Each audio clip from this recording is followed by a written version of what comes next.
আসসালামু আলাইকুম, hello everyone, কি অবস্থা? সবাই কেমন আছেন? আজকে আমরা চলে আসলাম ইলেকট্রিক্যাল রুমে। এখানে আজকে ইলেকট্রিক্যাল ডিবির পিপিএম করতে হবে। আপনাদের দেখাইতেছি কীভাবে পিপিএম করতে হয়। প্রথমে হবে কিলোমিটার, একটা স্ক্রুড্রাইভার, একটা মাইনাস, সাথে একটা ব্রাশ, সাথে আছে প্লাস্টিক হ্যান্ড গ্লোভস, সাথে আছে কাপড়, সাথে একটা ব্লোয়ার, সাথে হেলমেট প্রয়োজন হলে ব্যবহার করতে পারেন। আছে আপনার সব টুলস। এটা হলো প্লাস্টিক হ্যান্ড গ্লাভস। আপনার কাজ করার আগে প্রথমে সেফটি ব্যবহার করতে হবে। এটা পরও প্রথমে সেফটি ব্যবহার করে কাজ করতে হবে। এটা 440 লাইন 3 ফেজ লাইন, ঠিক আছে, যাতে কোনো প্রবলেম না হয়। এজন্য আগে নিজে সতর্ক থাকতে হবে, সতর্ক থাকে তারপর কাজ করতে হবে।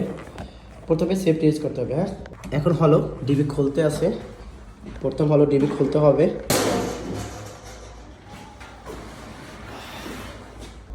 এখন হলো ডিবির কাভারগুলো সব ওপেন করা হয়েছে।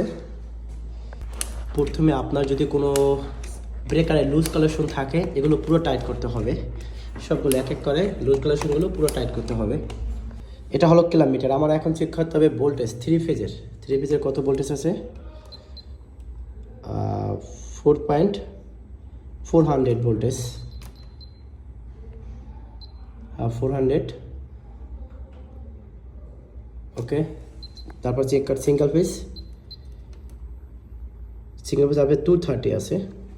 প্রথম পুরো চেক করতে হবে আপনার ভোল্টেজগুলো। তারপর আপনার ভিতরে কোনো যদি ডাস্ট থাকে বা ময়লা থাকে, এগুলো সব ক্লিন করতে হবে ব্রাশ দিয়ে। হ্যাঁ, এটা আছে ব্লোয়ার দিয়ে আপনার সব জায়গায় হাওয়া দিতে হবে। যদি কোনো ভিতরে ময়লা টলা থাকে, এটা দিয়ে সব সাফাই করার জন্য এটা ব্যবহার করতে হবে। তারপর একটা কাপড় দিয়ে আপনার ডিবের কেসিং, উপরে কেসিং, এগুলো সব ক্লিন করতে হবে।